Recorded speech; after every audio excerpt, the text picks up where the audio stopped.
Falando agora das causas dos conflitos, as causas são as mais variadas possíveis. Olhando o aspecto pessoal, o que pode levar a conflitos? Um primeiro item aqui é a diferença de personalidade. O que a gente está querendo falar com isso? Você imagina colocar duas pessoas que têm um temperamento forte para trabalharem juntas sem o devido cuidado. O que pode causar esse tipo de coisa? Pode causar muito problema. Por quê?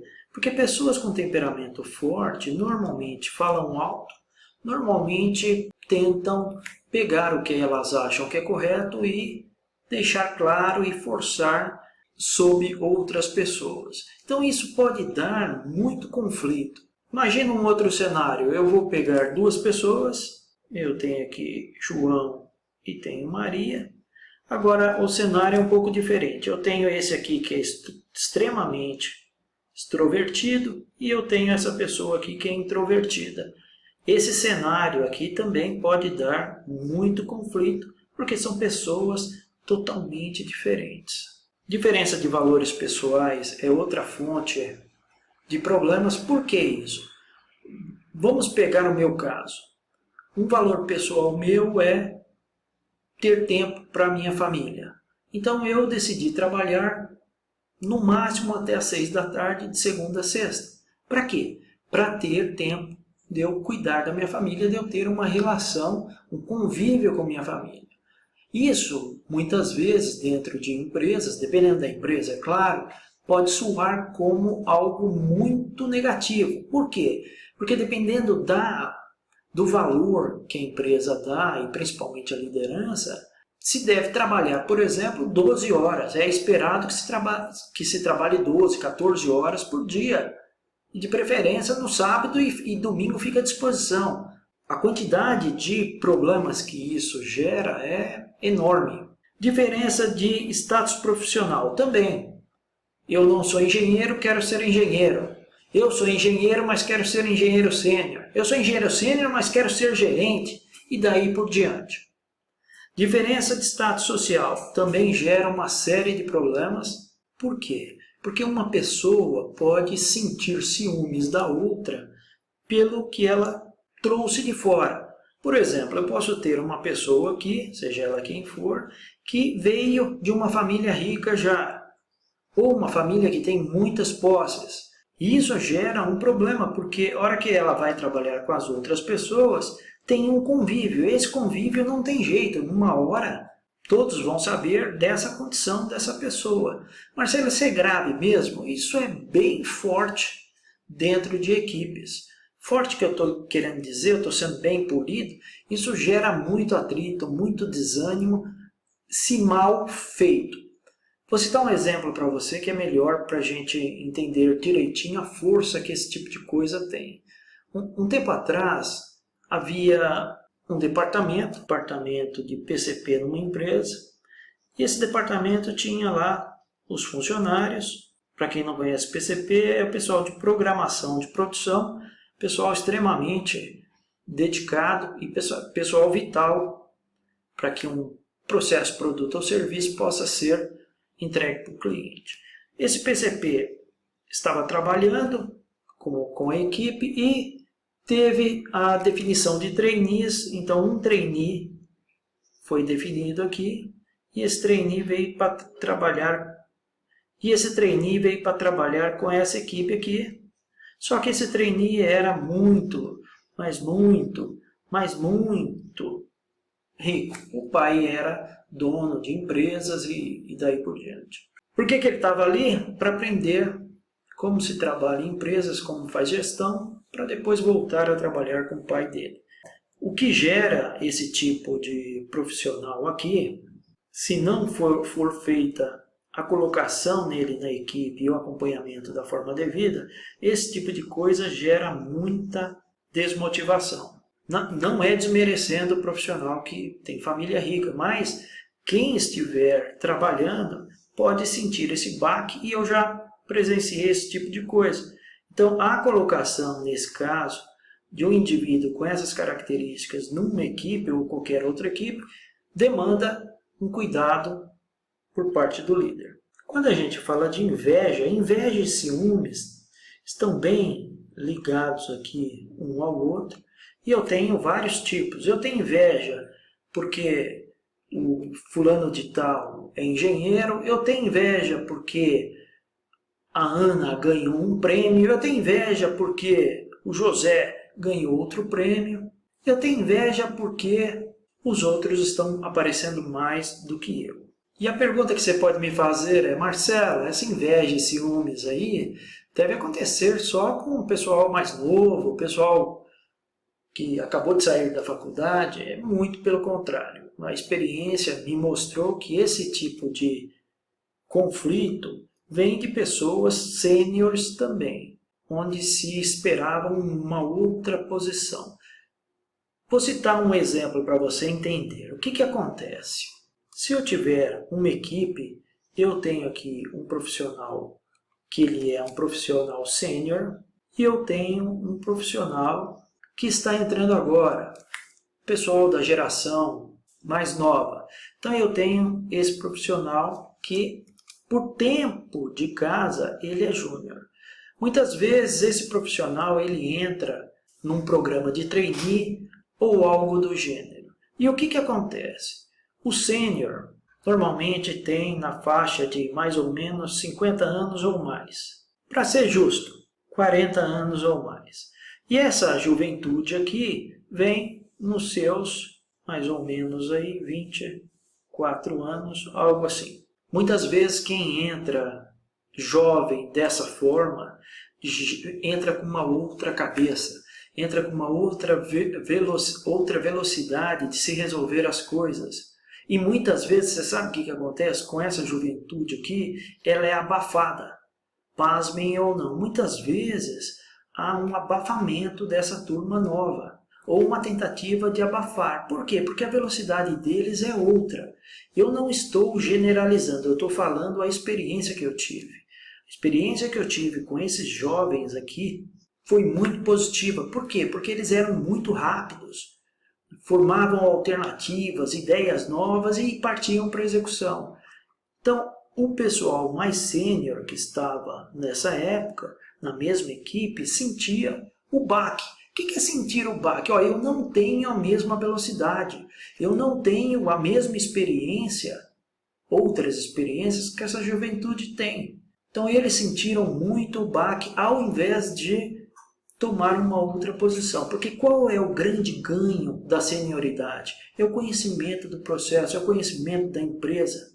E o que se espera desses profissionais é um compartilhamento da informação, mostrando que eles estão abertos a melhorar cada vez mais, não só a empresa, mas também esses jovens profissionais. Então nós falamos de inveja, falamos de ciúmes, vamos falar de caráter. Caráter é um assunto bem interessante também, e caráter nós citamos um exemplo. Nós citamos um exemplo uns minutos atrás, que eu tenho, ou eu tinha, melhor dizendo, uma empresa que atendia um cliente e durante o final do mês, para atender o número de produção, essa empresa pegou os produtos que estavam reprovados por qualidade e, para fechar o número, mandou esses produtos para o cliente. E o cliente, por sua vez, recebeu, mas no outro mês pegou esses produtos e falou: eu não quero, manda de volta. Só que isso demorou um mês e veio como devolução. Quando tem algum quando tem algum problema no produto, eu devolvo para o cliente. Bom, o que você está querendo falar com isso, Marcelo? Eu estou querendo falar que esse ato aqui é falta de caráter. Por quê? Porque você mandar algo que você sabe que está com problema para o cliente é falta de caráter, é uma penalidade aí que sugerimos que você não faça. Aí a pergunta que não quero calar: Marcelo, mas as empresas deveriam zelar por isso. Todo mundo que trabalha em empresa deveria ter bom caráter. Mas a realidade não é assim. A realidade das empresas não é assim. Nós queremos que você esteja consciente do que acontece nas empresas para você tentar traçar a sua vida profissional seguindo o caminho eu sempre brinco, o caminho da força, o caminho da luz. Mas você não pode estar não consciente de que coisas como essas que a gente vem falando acontecem e você deve ficar bem longe desse tipo de coisa. Ego traz conflito? Traz. Tem gente que acha que o ego é do tamanho de São Paulo, latinha de sardinha. E isso causa um monte de problema. Quando a gente fala do lado profissional, quais são os conflitos que eu tenho ali ligados à parte profissional? Eu tenho, por exemplo, um aqui que chama-se agenda oculta. O que é isso? Eu vou dar um exemplo para você ver. Imagina que eu tenho aqui um diretor de fábrica, seja lá a fábrica que for, e esse diretor, ele tem embaixo dele alguns subordinados. Quando ele sai de férias, o que ele faz? Ele pega, elege um subordinado para ocupar o posto dele durante as férias. O que a gente muitas vezes vê como agenda oculta é acontecimentos como esse que eu vou falar para você. Eu tenho um determinado profissional que vai cobrir as férias do diretor e durante esse tempo aqui o que ele faz? Ele se autopromove o máximo possível para mostrar que ele consegue fazer melhor que o diretor que está de férias. Isso é agenda oculta. Isso significa que o profissional ele tem algo escondido, algo que ele quer. E nesse caso ele quer o posto desse diretor. Marcelo, mas quando acontece isso, o diretor que você está falando não pode tomar a decisão e mandar embora esse funcionário? Pode, mas isso aqui é muito bem feito. Normalmente é muito bem feito e bem mascarado. Mas é um risco que ele corre. Objetivos e metas diferentes. Um exemplo que a gente sempre usa dentro de uma mesma empresa, um mesmo negócio, é que eu tenho aqui 3 departamentos, departamento 1, 2 ou 3, e esses departamentos, eles têm, ao invés de eles terem o mesmo objetivo, as mesmas metas de entregar o que é esperado pela empresa, cada um acaba tendo os seus próprios objetivos, as suas próprias metas a serem atingidas. Marcelo, explica isso aí um pouquinho melhor. Imagina que esse departamento 1 produziu a meta dele e jogou toda a produção para o 2. O 2, por sua vez, produziu o que tinha que produzir e não quer nem saber, jogou para o 3.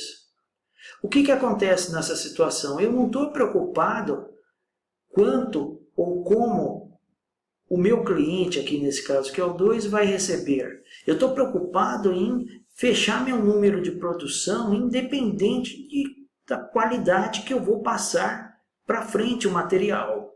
E o que acontece nesses casos? Quando eu tenho um cenário assim, onde cada departamento se preocupa só com ele. Quem perde, na verdade, é a organização. Por quê? Porque muitas vezes o que sai aqui para o cliente final, independente do produto, muitas vezes não é o que o cliente está esperando, ou não tem a qualidade ou a quantidade que o cliente está esperando. Por quê? Porque cada um está olhando somente para o seu próprio umbigo. Marcela, como é que seria o melhor dos mundos? Seria os 3 se preocuparem com a produção final e a qualidade final para ser entregue ao cliente. Marcelo, isso dá confusão? Dá muita confusão. Dá muita confusão. Por quê? Porque cada departamento vai trabalhar como se fosse algo isolado da empresa. Vai ter a sua própria meta e os seus próprios objetivos. E quem perde é a empresa e o cliente final. E gera uma série de problemas esse tipo de coisa. Disputa por recursos também. O que é disputa por recurso? Imagina que eu estou numa empresa e eu preciso usar, por exemplo, empilhadeiras. Só que outros departamentos também têm que usar as mesmas empilhadeiras. Isso aqui dá uma confusão tão grande, de disputa por recursos dentro das empresas, que se não administrado, gera um caos total. Recursos compartilhados é o mesmo caso. Vamos pegar um exemplo aqui, vamos sair do equipamento e vamos falar de gente. eu tenho uma profissional aqui, e essa profissional ela é compartilhada com a área de RH, a área de IT, que é a área de informática, e com a área de produção. Quando eu vejo recursos compartilhados, eu lembro de um ditado que minha avó falava: cachorro que tem 2 donos morre de fome. E é o que acontece. Um recurso só para atender vários departamentos é fonte de problema, é fonte de conflito com segurança. Relação cliente-fornecedor, interna e externa. Entra no desenho que eu fiz. Eu tenho uma empresa, eu tenho 3 departamentos, e aqui é uma sequência de produção. Eu fiz esse desenho segundos atrás. Esse departamento atende o departamento 2, o 2 atende o 3, eu tenho uma relação aqui, por exemplo, do 2 para o 1, de cliente e fornecedor. O 1 fornece para o 2. Gera problema? Gera um monte de problema. Por quê? Porque se não tiver muito bem claro o que o 2 quer receber, quando ele quer receber e como ele quer receber, esse 1 aqui, ele só vai empurrar material para frente, independente de qualquer coisa, e vai falar ainda que está fazendo mais do que deve. Então essa relação interna aqui pode virar um palco de guerra. Entrega de resultados, aqui cai aquele caso que a gente comentou há pouco: preciso fechar um mês, preciso entregar produção, empurra o material para frente, faz qualquer coisa para que eu entregue os resultados. No caso de entrega de resultados, eu comparo isso a uma lata com vários caranguejos dentro da lata. Marcelo, o que é? Pirou? Não pirei não. Porque, sabe o que acontece? Entrega de resultado é assim. O pessoal vai produzindo, eu tenho aqui, ó, mês 1, dia 1, até o dia 30, vamos falar assim. Imagina que tenha 30 dias o mês. O que acontece? Muitas vezes acontece assim: eu estou produzindo, vai acompanhando o desenho, estou produzindo, tem que aumentar a produção. Estou produzindo, vou produzindo, aí chega perto do final do mês, o que acontece? Acontece uma loucura. Aí o pessoal começa a ficar doido, querendo entregar de qualquer jeito. Gera um estresse, uma pressão, gera conflito, e o pessoal quer se matar para entregar o número do mês. Essa fonte aqui de conflito é exponencial e ela vai piorando quando vai chegando próximo do final do mês. Cada um quer entregar o seu, cada um quer estar bem na foto, que é o que se está falando aqui também por pressão extrema por resultados. Está bem ligado um com o outro. Ameaças, também existem ameaças. Ameaças das mais diversas naturezas. Desde perder o emprego para advertência, esse tipo de coisa. Marcelo, dá um exemplo. O fato de não entrega de resultado por um gerente ou por um líder gera uma pressão nesse profissional assim, ó. Imagina que aqui a gente está falando que é, por exemplo, o início do mês, dia 1º. E aqui é o 30º dia, é o dia 30 para fechar o mês. Isso aqui que eu montei para você é o estresse dele. E durante essa rampa aqui, se ele não estiver entregando o que tem que entregar, isso aqui vai aumentando. E ele vai ficando extremamente vulnerável. E as ameaças acontecem até veladas. A ameaça que eu estou falando, ó, você tem que entregar o resultado. Se você não entregar o resultado, eu vou arrumar outro que entregue. E esse tipo de cenário gera, obviamente, uma série de problemas e conflitos, como você pode imaginar. Congelador. Marcelo, mas que história é essa de congelador? A gente está falando de freezer? É, de freezer. O que é congelador que a gente quis colocar aqui? Muitas vezes, quando a empresa faz aqueles movimentos tectônicos, a empresa tem um CEO, um presidente, tem a diretoria, tem a gerência e daí por diante.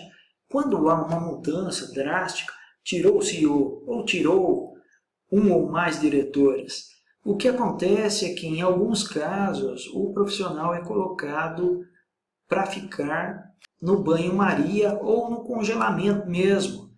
Marcelo, que você está... Deixa eu ver se eu estou entendendo o que você está falando. Você está falando que se houver uma mudança muito brusca, um profissional pode ser colocado para escanteio e lá ficar? É. Ah, Marcelo, mas tem certeza que você está falando isso, que é só o pessoal, né? O pessoal mais operacional. Aí eu vou falar assim para você, não. Nesse caso, há vários tipos de função que podem sofrer esse problema, como diretor, gerente, enfim, pode ser colocado no congelador. E um profissional, quando é colocado no congelador dessa forma, ele tem só, isso na minha experiência, eu já vi só duas saídas. Ou ele é mandado embora, ou ele consegue engolir o sapo e continuar trabalhando. Mas normalmente, a maioria dos casos, sai da companhia. E esse momento em que ele está no congelador, irradia estresse e conflito para todos os lados. Conflitos de gerações. Eu tenho aqui o conflito de gerações, ele envolve diferença de pensamento, nós falamos alguns minutos atrás, essa geração, e de novo eu estou falando pela experiência que eu e os meus colegas tiveram, nós percebemos que o pessoal novo tem uma velocidade de pensamento muito boa e, se bem administrada dentro das empresas, gera muito resultado. Mas eu tenho também alguns problemas de ação. Por quê? Porque você pega o pessoal mais velhinho, pega eu, que um monte de cabelo branco, nós já passamos por poucas e boas. Então nós não saímos da ação normalmente para a implantação sem fazer uma análise de risco, sem tomar cuidados para que a gente evite problemas.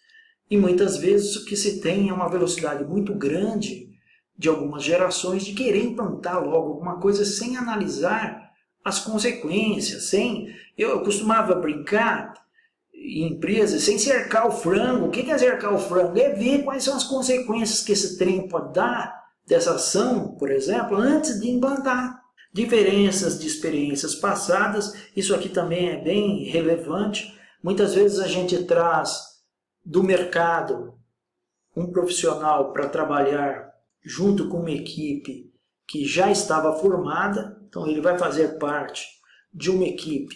E quando ele entra com a bagagem que ele veio de fora, muitas vezes isso gera uma série de problemas e conflitos. Divergências de análises em referência aos problemas. Também há pessoas com mais experiência e principalmente pessoas que conheçam a questão de metodologias, DMAIC, Design, PDCA e outras tantas, sabem que achar a causa raiz de um problema muitas vezes demanda um tempo a mais, demanda ferramenta adicional. E muitas vezes o que acontece é que gerações mais novas muitas vezes não conseguem aprofundar e achar a causa raiz e tentam trabalhar com um efeito só. Isso gera conflitos internos na equipe e com a empresa também. Velocidade com consequência é outro problema. Não adianta eu ter muita velocidade se a ação que eu vou fazer não é a ação certa para resolver um problema. Eu posso gerar mais problemas do que qualquer solução. Quando a gente olha o lado organizacional, quando a gente fala de demissões e reestruturações, isso causa uma onda de choque na empresa como um todo. Mas essa onda de choque que a gente está falando, ela não é só na hora da demissão. Então imagina que eu tenho aqui o processo de demissão ou reestruturação acontecendo. Aqui é o momento que ele acontece. O que normalmente ocorre? O antes e o depois de uma demissão e reestruturação, eu tenho os efeitos disso. Os efeitos disso são vários conflitos que existem. Eu tenho conflito existindo antes. Por quê? Porque como é que funciona a empresa? Normalmente isso acaba vazando de alguma forma. E as pessoas ficam sabendo que vai haver alguma modificação na empresa. Isso gera estresse, expectativa e gera conflito. Quando está ocorrendo, mais ainda. E depois fica a história de que passou, mas não é assim. Esse depois da demissão gera um efeito de... O efeito que a gente chamava em São Paulo era rebordosa. Uma rebordosa. Rebordosa é ressaca. Esse processo como um todo gera muito conflito, vários conflitos, e alguns deles podem gerar até conflitos físicos mesmo, se a pessoa não estiver preparada para fazer esse processo. E o último aqui que a gente vê é a questão de greves, também é um momento tenso que gera problemas internamente na empresa, que os funcionários de uma forma ou de outra são afetados, e tem um problema também da empresa com o sindicato, enfim, é uma série de fontes de conflitos que existem.